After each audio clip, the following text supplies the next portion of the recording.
Hey there, everyone, and welcome back to the podcast.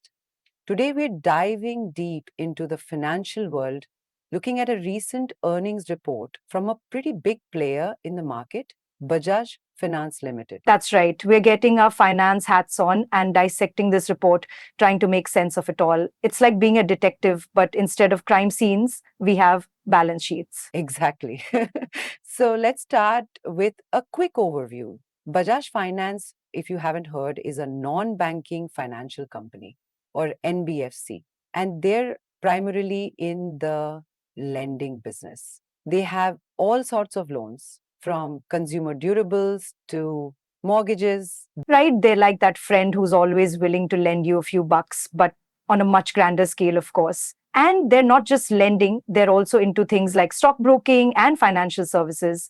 So, a pretty diverse company. Okay, so they've released their Q3 results for fiscal year 2025, and it looks like they've had a solid quarter, but not without some interesting twists and turns. I mean, their consolidated profit after tax is up 18%, which sounds pretty good, right? It absolutely does. An 18% jump in profit after tax is definitely something to note. It's like they found a secret stash of money or something, but instead of buried treasure, it's from a well performing business. And their assets under management or AUM grew by 28%. That's a huge increase. It's like their pile of money just keeps getting bigger and bigger. So it's at almost 4 lakh crore. That's a lot of zeros. That is absolutely mind blowing. To put it in perspective, it's like managing a small country's economy.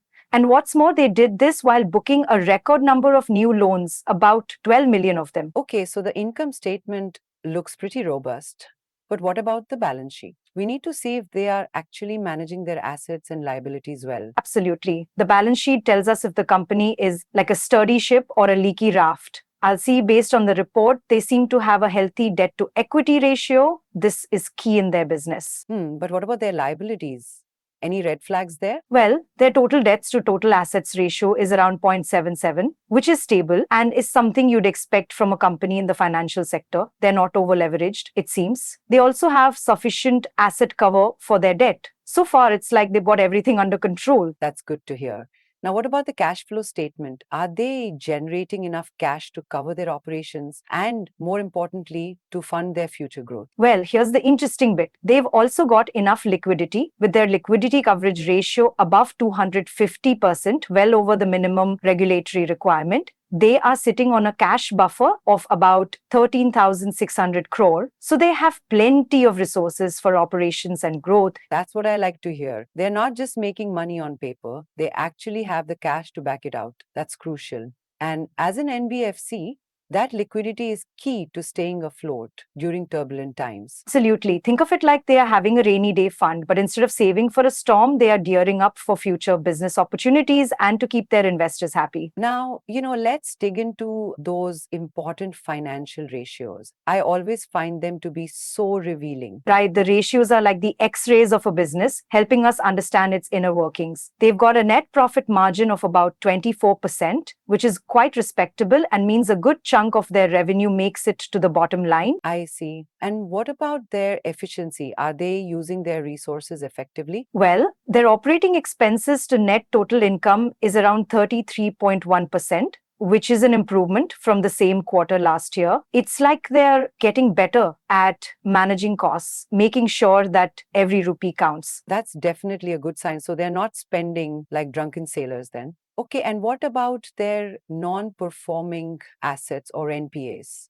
That's always something that worries investors. Indeed, their gross NPA is at 1.12% and net NPA is at 0.48%. It did increase a little from last year, but it's pretty well managed and under control. They also have a robust provision coverage ratio on their stage 3 assets of 57%, which shows a conservative approach to risk management. Okay, so it seems like their books are, for the most part, in order. But how does this performance compare to their previous quarters or even their competitors? Any notable trends or standouts? Well, they've shown consistent growth over the past few quarters, but the growth rate seems to be stabilizing. Also, their loan losses and provisions have gone up, but this was expected with higher loan dispersal. Interesting. So it looks like they are trying to balance risk and growth in a sustainable manner. And what about other noteworthy events that could impact the future outlook? They've got a new partnership with Bharti Airtel, which is huge, combining Bajaj Finance's financial products with Airtel's 375 million strong customer base. It's a bit like peanut butter and jelly coming together to create a great product, I think. It will significantly increase their reach and penetration. That sounds like a smart move.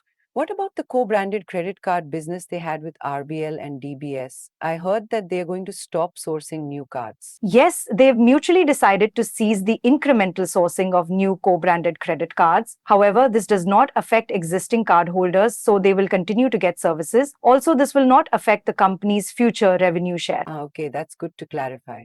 So, based on this analysis, what's your overall outlook for Bajaj Finance? Where do you see them headed? Well, the company has a very clear roadmap for the future. They're looking to grow their customer base and enter new markets. They seem committed to digital transformation and innovation, which is also important for future sustainability. They have outlined their long range strategy for FY25 to 29, where they plan to become a leading financial service and viable payments company. So, it's clear they're not just sitting still, they have some very ambitious plans. Based on all of this, what would be your key takeaway for investors? The key takeaway is that Bajaj Finance seems to be in a solid position with strong growth, good profitability, and a reasonable risk management approach. They have a robust strategy in place, and their partnership with Airtel will expand their reach even further.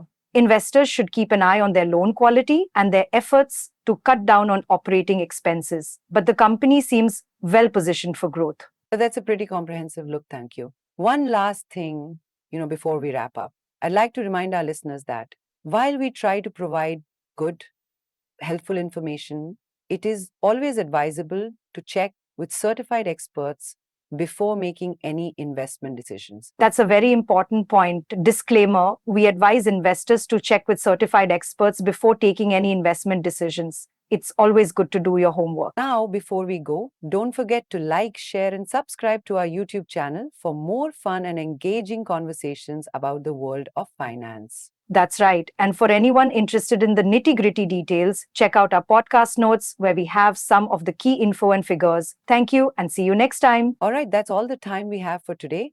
Join us next time as we continue our dive into the exciting world of finance.